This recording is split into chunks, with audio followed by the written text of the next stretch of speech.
No niin, ollaan tultu tänne mestoille. Missähän se Kaso on?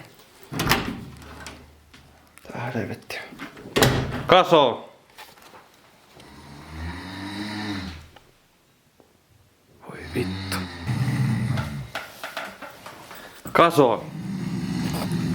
Kaso! Haloo! Mitä? Mitä ei?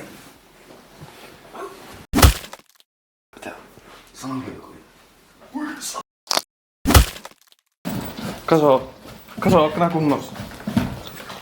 Oon mä. No niin, lähdetäänkö kävelylle? No lähdetään vaan.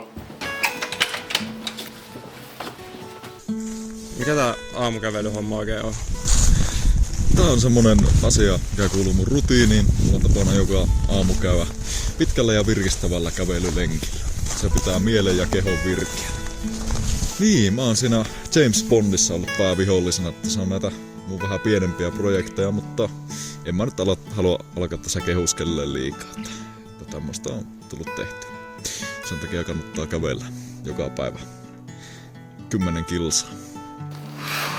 En mä jaksa tätä kakkaa enää. Painotaan hemmettiin täältä.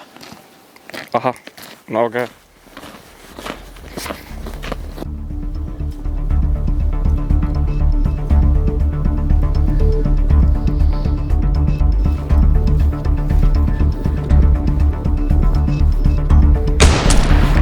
Mitä vittua? Kalle! Kalle, oot sä kunnossa? Ei kattas. Sitä sattuu.